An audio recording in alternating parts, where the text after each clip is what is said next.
What's up, everybody? It's our Mike, and it's a nice, cool Saturday evening, and you're listening to me on the Beats Studio Buds Plus. Figured I'd come out and check and see what mail I got, and you can probably hear some cars going by in the background. But yeah, it's definitely a cool day. Good day to do some YouTube stuff. So I'll see you back inside.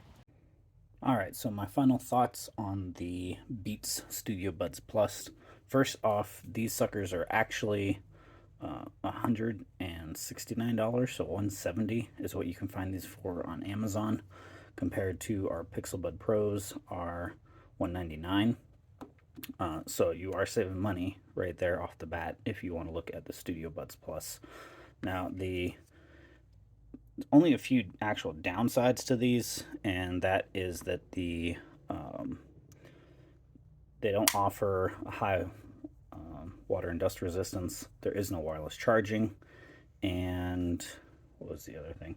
Oh, no in-ear detection. That is the big other thing to it.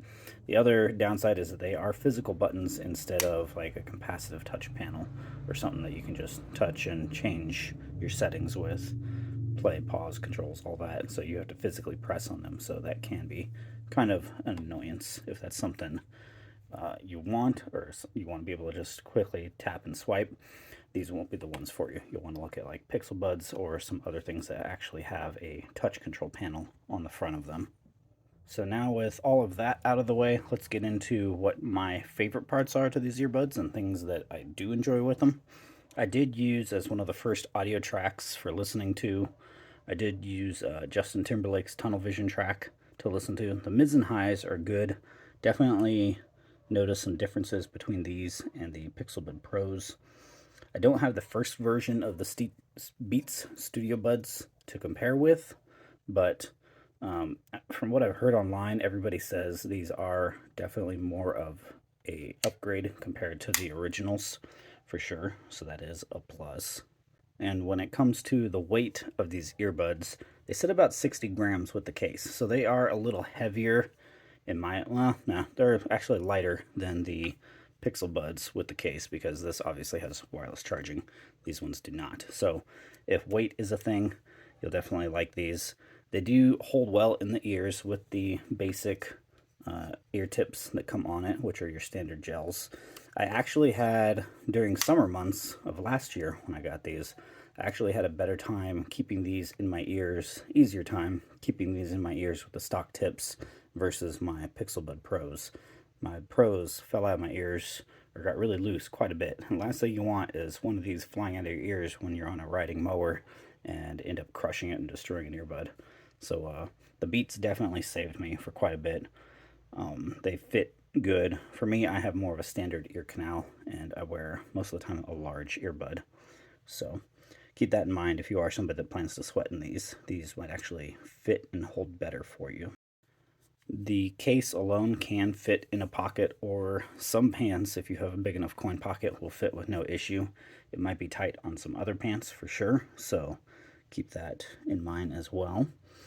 The buttons on the earbuds, like I said, are not capacitive touch style. They are a physical button, and your buttons are basically right here on the logos is where you would tap to interact. As for other audio tracks that I used for testing out these earbuds, I did do ZZ Top's Legrand track to see how these sounded. There are some really great guitar lines in that. I also used Hotel California by the Eagles, Day and Night by Kid Kood.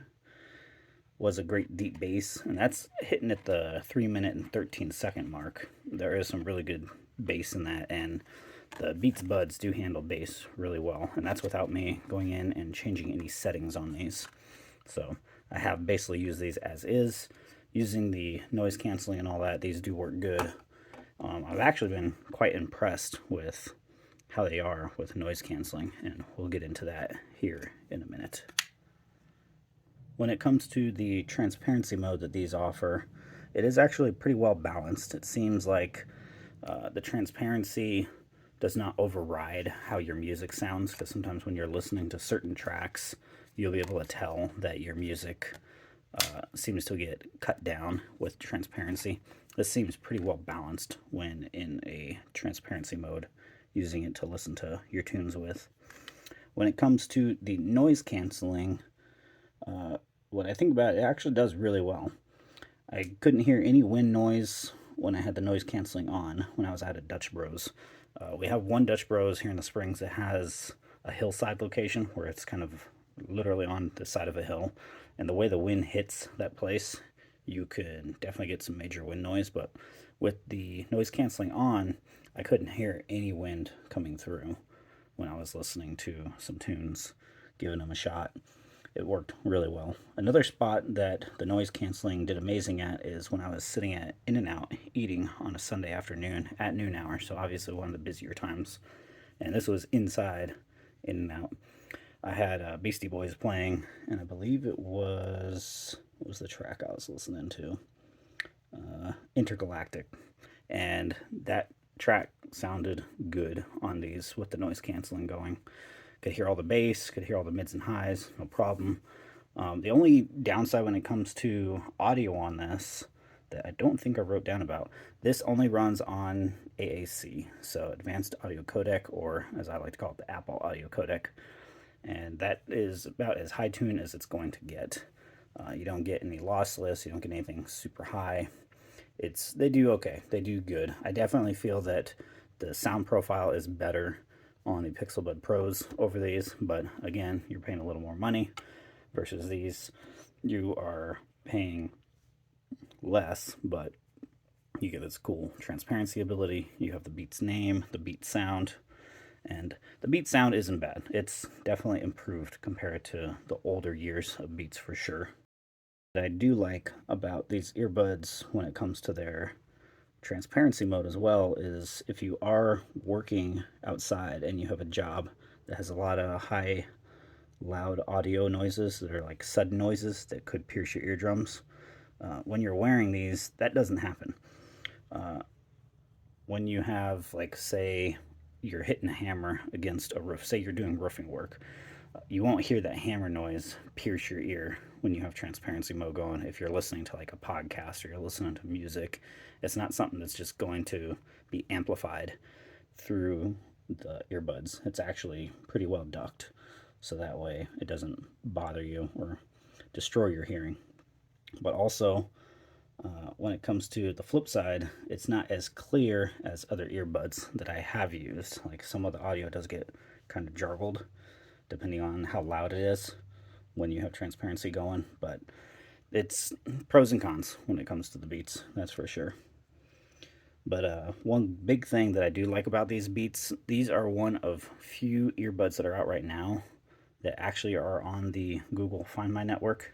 So now that Google has launched its own, just like Apple has a Find My network and a lot of Apple products work well with it, Google is starting to branch out to where you can have these Beats. I think the Sony high-end earbuds, maybe the Bose as well. There will be more and more earbuds getting on the Find My network that works with Android, so that way if you misplace these, you misplace your case, you'll be able to track its last location, and it's all due to Bluetooth connectivity. This will ping off other devices that are nearby and give you a pinpoint of where the device is at. And obviously you can still do the same features like sound them off to try to hunt for them, especially if you lost them in the house somewhere. You can probably put even a lock on them. You can, I'm not sure what other, you can do a siren sound to it, so that way it helps you find them for sure. I know that much. But yeah, overall for 170 bucks, these are a good earbud. Like I said, the downsides is no wireless charging, but obviously if we want to be able to see through this case, yeah, that's part of it. And like I said, no touch controls. So if you're looking for an earbud that's right in a sweet spot price-wise, not too expensive, not super cheap, these might be a good option. The only other things I would say might be better are the newly released ears, the Nothing Ears. I know they have the Nothing Ear 2, the Nothing Ear, and the Nothing Ear A.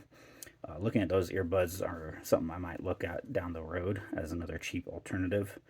And obviously you have the high-end market as well, like Sony's and Bose, and then obviously if Google does release the new versions of the Pro 2s. So, but if you all like the video, hit that like button, comment, subscribe. This is RF Mike. I'll chat with you all in the next one.